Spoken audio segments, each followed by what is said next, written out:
Nos camarades du JD News qui révèle dans son édition qui sortira demain le contenu des déclarations tenues en garde à vue des 7 suspects interpellés dans la mort de Quentin à Lyon. Jacques-Élie Favreau, l'assistant parlementaire du député LFI Raphaël Arnaud, admet avoir incité ses camarades à lyncher le jeune homme de 23 ans. Allez, Lyon Antifa, on tient, butez-les, tuez-le. Aurait-il déclaré. Il admet aussi avoir porté des coups de genoux et des coudes à d'autres militants venus soutenir le collectif Némésis. Jean-Baptiste Marty, bonjour. Bonjour Pascal. Qu'est-ce que vous pouvez nous dire de plus ? Eh bien, comme vous l'avez dit, donc on sait que ce jeune homme a avoué déjà tout d'abord être présent sur les lieux de l'agression, donc Jacques-Élie Favreau. Il a avoué également aux policiers donc avoir dit ces paroles « Allez Lyon Antifa, on tient », c'est-à-dire qu'il s'est donné ce rôle de leader face aux enquêteurs. Tout ça pour aller à l'affrontement en fait avec un autre groupuscule. Et quand les policiers l'ont confronté à une vidéo dans laquelle on distingue en fait cette parole « Tuez-le, butez-le », Jacques-Élie Favreau n'a pas nié avoir pu dire ça. C'est-à-dire que ça, ce sont des vidéos qui sont des vidéosurveillance de la mairie de Lyon, ou ce sont des vidéos de kidam qui ont été envoyées de téléphone, voilà, qui ont été données aux policiers. Mais ces vidéos, par exemple, on ne les a pas ni entendues, ni vues, ces vidéos. Il y a des vidéos qui ont été données à certains médias, par exemple. Il y en a une, mais il n'y a pas de... On n'entend rien dans celle qui a été diffusée par... Non, mais les Antifa eux-mêmes ont filmé le lynchage de Quentin. Je suis d'accord avec vous. Donc c'est peut-être ces vidéos-là que les enquêteurs ont récupérées. Mais ils ne les avaient pas manifestement effacées. C'est ça qui peut m'étonner. Il y a eu quelques jours entre le jeudi où la mort de Quentin a eu lieu, et c'était le mardi ou mercredi, je crois, la semaine dernière. Après, il y a d'autres témoins. On est dans une rue où il y a beaucoup d'immeubles, il y a beaucoup de personnes qui ont assisté à la scène, et certains témoins ont pu aussi filmer, mais sans forcément donner leur vidéo. C'est-à-dire qu'il n'a pas nié, il ne pouvait pas nier l'évidence, puisqu'on lui proposait les images devant lui. Alors, ça veut dire quoi concrètement sur le plan judiciaire ? C'est-à-dire qu'il est considéré comme un complice. C'est ce pourquoi il est poursuivi aujourd'hui, c'est-à-dire qu'il est mis en examen pour complicité de meurtre par instigation, c'est-à-dire que c'est lui qui a ordonné un meurtre, enfin selon ses dires, et étant donné qu'il ne nie pas avoir dit ça, et il encourt en fait la même peine que s'il avait commis le meurtre, c'est-à-dire 30 ans de prison. Donc c'est quelqu'un qui effectivement va rester très longtemps en prison et personne ne s'en plaindra. Il y a encore une enquête, on le rappelle, il est quand même présumé innocent, actuellement il est en détention provisoire, voilà, les enquêteurs poursuivent leur travail. Il n'y aura plus d'interpellation a priori ? Il peut y en avoir encore. Les enquêteurs cherchent, selon les informations d'Europe 1, environ 5 suspects qui étaient aussi présents lors de l'agression, mais qui n'ont pas forcément directement frappé Quentin, mais qui étaient tout de même présents, donc ils ont participé aux violences. Est-ce que Raphaël Arnaud sera entendu ? Très bonne question, Pascal. Que disent les enquêteurs ? Est-ce qu'ils ont envie de l'entendre ? Je pense qu'à terme, il sera entendu, du moins en tant que témoin, c'est-à-dire que c'est lui qui avait fondé le groupuscule La Jeune Garde en 2018. Donc à ce titre-là, je pense que l'enquête va un peu s'élargir et il sera entendu à minima comme témoin. Mais est-ce qu'on peut s'interroger sur le fait qu'il était au courant de ce qui se passait à Lyon ? Ça, c'est des questions quand même qui sont essentielles. C'est ce qui est actuellement aussi au cœur de l'investigation. C'est-à-dire que est-ce que Raphaël Arnaud savait que ses camarades, ses attachés parlementaires étaient présents à Lyon ? Est-ce qu'il leur a donné un ordre ? Est-ce qu'il a parlé avec eux après cette agression ? Donc en soi, il était au courant, et tout ça, ça peut ça peut mener à une mise en examen pour association de malfaiteurs. Alors, évidemment, on suppute, et c'est bien normal, mais quand je vois combien la Jeune Garde est soutenue par Jean-Luc Mélenchon, il est clair que si elle n'était pas soutenue, peut-être que M. Favreau dirait des choses différentes dans ses gardes à vue et dans ses auditions. Il y a peut-être un intérêt pour Jean-Luc Mélenchon à soutenir mordicus, comme on dit, la Jeune Garde, parce qu'il sait que s'il ne le fait pas, le retour du bâton peut être terrible. Et pour lui, et pour son mouvement, et pour Raphaël Arnaud. C'est une hypothèse. C'est une hypothèse, mais je pense que ceux qui nous écoutent traduisent cette hypothèse, la formule en tout cas. Moi, je suis très étonné combien la Jeune Garde est soutenue par la France Insoumise. J'aurais pu imaginer quand même qu'ils prennent un peu de distance. Absolument pas. Bon, c'est pas nouveau, hein. Je suis C'est d'accord. pas mais- nouveau, il a soutenu Adrien Quatennens jusqu'au bout, jusqu'à la dissolution. Hein. Oui, mais là, il y a Et- un intérêt. En fait, la question, c'est est-ce qu'il y a un intérêt à soutenir la jeune garde, Enfin, quoi vous qu'il pouvez arrive. voir le contraire, Pascal. Quand vous êtes condamné Éric à 30 Revel. ans de prison, ce qui peut être le cas, Oui. vous n'avez plus grand-chose à perdre. Hein. Mm. Alors, vous pouvez aussi voir Oui. le problème dans l'autre sens. Vous dire, bon, bah, écoutez, Il je fera vais pas dire tout ce que 30 ans je sais. Oui, oui. Bah, enfin, Oui, enfin là, il est menacé de 30 ans, donc Oui. je serais lui, je parlerai le maximum pour voilà. essayer de réduire ma peine, si j'ai des choses ouais, à dire. Voilà, exactement. Jean-Luc Mélenchon, Moi, je il vois a dit plutôt ça d'ailleurs comme ça, oui. devant la pseudo-presse qui était hier réunie avec sa conférence de presse, puisqu'il a choisi lui-même les journalistes et c'était tous des médias affiliés de près ou de loin à la France Insoumise. Plus vous me demandez la tête de Raphaël Arnaud, moins je vous la donnerai. Plus vous tapez sur la jeune garde, plus je la soutiendrai. Voilà ce qu'il a dit en substance, Jean-Luc Mélenchon. Donc c'est une manière aussi de ne pas céder à ceux qui demandent la tête de Raphaël Arnaud. Et vous avez vu, hein, contrairement à Adrien Quatennens, personne ne moufte. Parce que tous ceux qui avaient moufté sur Adrien Et Quatennens, on dit purgé. tous purgés. Ouais, ouais. Tous, les uns après les autres, au moment de la dissolution. C'est-à-dire qu'Adrien Quatennens n'a pas été renouvelé, mais ils ont tous été purgés, les Corbière, les Garrido, etc. Là, il n'y a personne qui moufte. C'est très, très frappant. C'est assez intéressant et ça va même au-delà de ce que vous dites parce que Madame Chikirou, on a passé ce matin une séquence d'une très grande agressivité qui montre aussi une forme de rancœur, de Et ressentiment. dans le premier cercle de Jean-Luc Mélenchon. Oui. Mais il y avait la prise de parole de Madame Panot. Et entre ce qu'elle disait vendredi et ce qu'elle dit aujourd'hui sur les réseaux, ça a changé. Et qu'est-ce qui a changé entre-temps? La position de Jean-Luc Mélenchon. Plus exactement, Jean-Luc Mélenchon a parlé. Il a dit hier, par exemple, qu'il ne souhaitait pas la violence. C'est ce qu'il dit. Et qu'il souhaitait gagner dans les urnes. Or, vendredi, Madame Panot expliquait qu'elle ne reconnaîtrait jamais la victoire dans Du les urnes. fascisme et donc de Marine Le Pen. Légalement, la Exactement. victoire légalement Donc on obtenue voit par les urnes, ouais. vraiment que ce mouvement est un mouvement où une tête ne doit pas dépasser, autrement, comme vous l'avez dit, vous êtes purgé. Mais c'est la psychologie de Jean-Luc Mélenchon.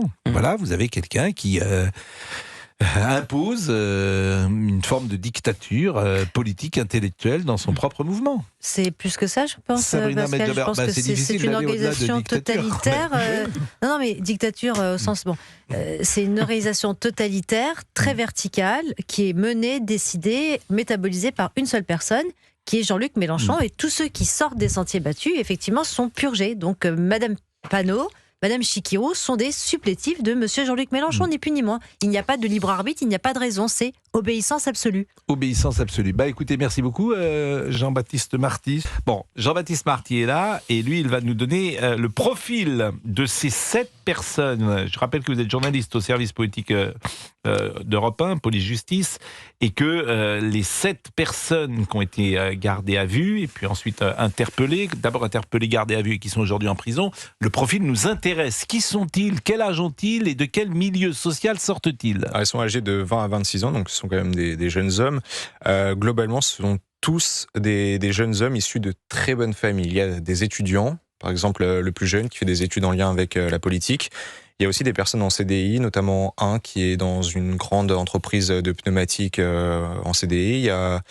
Il y a des jeunes diplômés, mais de très bonnes écoles. Par exemple, un des suspects qui a été donc placé en détention provisoire, Jules Pay, qui a récemment obtenu son master de commerce international à l'IAE de Lyon. Donc voilà, c'est quand même des Et gens donc lui, il risque instruits. 30 ans aussi? S'il est mis en cause, et oui, Ouais. il est mis en examen pour homicide volontaire. Pour homicide volontaire, c'est 30 ans. Donc, oui. Donc c'est ça qui est fascinant. Alors évidemment, moi je vais pas les plaindre, hein, ces jeunes gens, s'ils sont coupables. Bien sûr, je vais pas les plaindre. Je pense à leurs parents, quand même, parce que les parents ne sont pas toujours responsables de ce que font leurs enfants. Même si, évidemment, ils ont forcément, ils doivent Enfin, le s'interroger. père de Jacques-Élie Le père, Favreau, vous l'avez exactement, entendu, le père de Jacques-Élie Favreau, Exactement, qui a dit qu'il voulait pas entendre Ouais. parler des parents de Quentin, que ça Ouais, l'intéressait pas. Je suis assez d'accord avec vous. Voilà. Moi, je pense pas trop à lui. Hein. Oui, Je pense mais- plutôt aux parents de Quentin. Mais vous avez raison. Et effectivement, je pense aux parents de Quentin, je pense évidemment à Quentin, et je peux prier pour lui. Mais je vous répète, il y a aussi derrière ces jeunes gens des parents, et parfois des parents qui peuvent être surpris et pourquoi pas démunis, parce que ils ont fait ce qu'ils pensaient faire, pensait-il, et leur fils a sombré. Alors, avec en plus une bonne formation, avec des cerveaux donc qui savent manifestement réfléchir, et c'est ça qui nous sidère parce que on n'a jamais été dans un autre cerveau. Donc, qu'est-ce qui pousse ces jeunes gens a tapé un homme à terre et a le tué. Il y a Qu'est-ce qu'il fait un des mises en cause. On sait que, par exemple, sa mère est professeure de je ne sais quelle matière, mais très politisée, qui était proche notamment du Parti communiste. Là, le dernier suspect qu'on a évoqué, qui a fait l'IAE de Lyon, lui s'est réfugié à Soissons, en banlieue de Soissons, chez ses parents. Donc pendant 3-4 jours, il était chez ses parents, sûrement qu'il n'a rien dit par rapport à ce qui s'est passé. Et donc ses parents ont eu la mauvaise surprise d'avoir la visite des policiers mardi après-midi. Pour vous, évidemment, Ouais, je cher pense. Georges, vous avez connu ça, vous avez connu la misère humaine et l'âme humaine d'ailleurs quand on est juge d'instruction. Mais on est parfois surpris, forcément, On est des surpris. motivations. C'est un drame pour la famille de Quentin, mais on a envie de dire, même s'ils ne sont pas défendables, on a envie de dire quel gâchis pour ces jeunes qui étaient diplômés, etc., bon, de s'être comportés ainsi. Mais moi, ce que je sais d'expérience dans ce type d'affaires, c'est que toute la défense des suspects, enfin des mises en examen maintenant, va s'articuler autour, ils n'avaient pas vraiment l'intention de le tuer. Ça a commencé. C'est-à-dire, on va plaider les coups mortels. Oui, ils ont frappé, oui, ils ont frappé à la tête, oui, mais ils ne voulaient pas le tuer. Donc ce sont des coups mortels ayant entraîné la mort sans intention Oui, mais de la sauf- Et la peine encourue, Sauf que Georges. elle est de 15 ans, elle est plus de 30 ans. Oui, mais je vous dis d'expérience comment les choses vont évoluer. Ça, Ouais. c'est Je suis d'accord sûr. avec vous, Mais mais ça, les ça, images je vont suis être pas terribles. certain, je suis pas Les certain. images vont être terribles Bah, je quand suis tu pas joues. certain. Même les mots de Jacques-Élie Favreau. Oui. Ça tenait jusqu'à hier soir. Oui. Avec les Tuez-le. révélations Bien sûr. du JD News Oui, et les attendons propos de voir. attribués à Jacques-Élie Favreau. Tuez-le, butez-le, c'est terminé. Ah oui, Oui. C'est Maintenant, terminé. pardonnez-moi, C'est-à-dire que l'intention mais de tuer, elle est non, là. non, mais j'ai Il pas n'a dit pas que c'était donné- ça. hein. enfin, cette J'ai dit que c'est le défense- système de défense qui va Mais être cette ça. défense peut pas tenir un instant quand vous pensez que le pauvre Quentin Éric Revel. est mort aussi avec une fracture du crâne. Mhm. C'est-à-dire qu'ils ont tapé tellement fort. Oui. Alors, pardonnez-moi, mais si vous plaidez le fait que vous n'avez pas voulu donner la mort, quand vous tapez quelqu'un dans la tête déjà, mais au point de lui occasionner une fracture du crâne, Mais quand vous dites butez-le. excusez-moi. Éric Revel. Jean-Baptiste Marty, ces jeunes gens sont en prison. Les gens, et puis même Georges peut répondre à cette question, ils ont été en garde à vue, ils ont été entendus. Depuis 8 jours, il n'y a plus d'acte de procédure. Oh, que si. Ah, depuis 8 jours, ils ont déjà été entendus? Ah non, eux n'ont pas été réentendus. Je ne sais pas si les juges... Ils peuvent, les Non, juges. mais Comment ça se passe? Ils sont mis c'est-à-dire en que- examen. voilà, Il y a maintenant, une ils seront première audition. entendus. Il y en a d'ailleurs qui n'ont pas parlé, je crois. Un qui a pas parlé. Un qui n'a pas parlé. Donc Deux qui sont restés Bon, assez voilà. muets en Donc, garde à Donc vue. c'est le juge d'instruction Alors, qui va les... ils sont plusieurs. Hein, c'est une collégialité d'instruction. trois. Ils vont les reconvoquer. Combien de fois? Alors, les auditionner sous forme de questions-réponses. Combien de fois? En première comparution mise en examen, ils font des déclarations spontanées. Le juge les laisse parler. Après, quand il y a d'autres interrogatoires qu'il va y avoir ultérieurs, après, c'est des questions-réponses, des mises en perspective, des confrontations, des mises devant les vidéos, etc. Et combien ils vont être entendus? Ils vont Combien être de entendus fois beaucoup de fois, plusieurs Oui. fois. Mais Il y aura moi, les j'ai pas idée. expertises, il faudra C'est 5 fois, notifier. 10 fois, 15 fois avant le procès? Ah oui, Une facilement. quinzaine de fois, c'est ça Oui. la règle. Oui, Donc oui, vous oui. entendiez, vous, Ah oui, une j'entendais à quinzaine de chaque fois fois que j'avais- avant d'aller... Oui, avant Donc- de clôturer par une ordonnance de renvoi devant la cour d'assises, Vous évidemment, entendiez sur un crime une quinzaine de fois. il fallait avoir tous les éléments. À chaque fois, c'est 2 heures, 3 heures, 4 heures. Oui, c'est ça, en bon. présence de l'avocat, les confrontations, les notifications Bon, là, il y a d'expertise. 7 personnes, donc il va falloir entendre tous ces gens-là. Ça va durer. Donc le procès, c'est dans 3 ans, 2 ans. L'instruction va durer 2 ou 3 Sinon, ans. ils sont obligés de les libérer. L'instruction va durer 2... Non, parce qu'ils encourent 30 ans. Hein. Ils ont encore 30 ans, Ils peuvent rester, je crois que c'est jusqu'à 4 ans. 3-4 ans. 3-4 ans En de détention provisoire en matière criminelle. À votre avis, ils ne sortiront pas avant le procès? Je n'en sais rien, mais c'est probable qu'ils ne sortent pas avant le, dossier, avant le procès. Hmm. Et ensuite, il y a le délai d'audiencement. Et à Lyon, comme à Aix-en-Provence, comme ailleurs, le délai d'audiencement est au minimum d'1 an. Hmm. Vous vous rendez compte? On n'imagine pas que ces gens-là soient dehors. Non. Lorsqu'on encourt une peine de prison de 30 ans, on n'imagine pas que ces gens-là soient dehors. Après, entre-temps, il peut y avoir un ou deux suspects qui soient vraiment mis hors de cause par la s'ils téléphonie, sont- parce que là, s'ils on sont n'en hors est de qu'à cause, 10 c'est jours autre d'enquête. chose. Donc ils peuvent être libérés à terme. Mais Bon, et pas d'informations sur comment ça se passe en prison. Parfois, il y a des... Ils vont être isolés les uns des autres pour éviter les concertations. Ils ne seront pas dans les mêmes Oui, prisons. ça, je Ils doute seront- qu'ils ne sont pas Oui. dans la même cellule. Non, mais même dans les mêmes prisons, Dans les mêmes quelquefois. Là, ils sont emprisonnés souvent, à Lyon. ils sont mis dans une prison à côté de leur famille, voilà, donc souvent dans la région lyonnaise par exemple. L'île d'Abo, là, vous avez la prison de l'île d'Abo à côté de Lyon, vous avez aussi ça.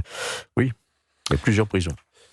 Bah écoutez, merci de ces renseignements qui sont effectivement importants. Le gouvernement a saisi aussi la justice au sujet d'une possible reconstitution aujourd'hui du groupe antifasciste La Jeune Garde. Le parquet de Paris a été saisi il y a 2 jours. Plusieurs suspects mis en examen appartenant à cette Jeune Garde, notamment fondée par Raphaël Arnaud. Plusieurs suspects, on le sait, sont dans cette prison, on vient d'en parler. Avant la mort de Quentin, les services de renseignement surveillaient déjà, je cite, des velléités de reconstitution de groupuscules liés au mouvement dissous sur 5 territoires au moins. Mais il n'y avait pas besoin de faire beaucoup d'enquêtes, puisqu'ils étaient présents, par exemple, à la fête de la France Insoumise. Il y a un reportage qui avait été fait où on voyait la Jeune Garde en majesté dans le stand de la France Insoumise. Il y a ça, mais entre-temps, ça s'est passé surtout en fin d'année dernière. Il y a un nouveau groupuscule, petit mouvement qui s'est créé, qui s'appelle Éteignons la femme. Oui. Et en fait, ça s'inscrit dans la succession de la Jeune Garde. Ce sont les mêmes membres qui y participent. Éteignons la flamme, si je vous image un peu le logo, c'est un pied qui est au-dessus de la flamme du FN. Et Emmanuel Macron a demandé au ministre de l'Intérieur pendant cette réunion de lancer des procédures de dissolution contre ces 5 émanations locales identifiées de la Jeune Garde, sans lien avec le décès du militant.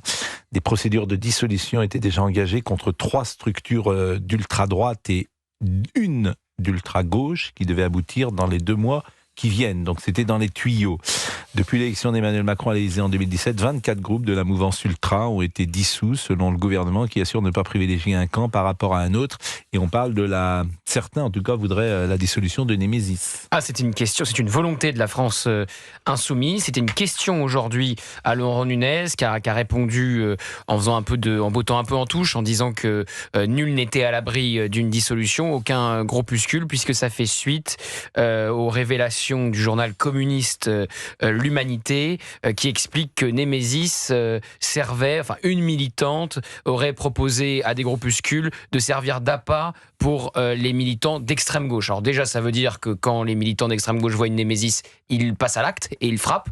Donc moi, je trouve que c'est un peu un but contre son camp. Et ensuite, Némésis a fait un communiqué aujourd'hui annonçant des plaintes pour diffamation. Donc on va voir comment tout cela va se terminer. Et en ce moment même, les obsèques de Quentin de Ranc se déroulent à l'ombre, si j'ose dire, des regards, dans la plus stricte intimité. Nous avons une pensée pour lui à ce moment de l'émission.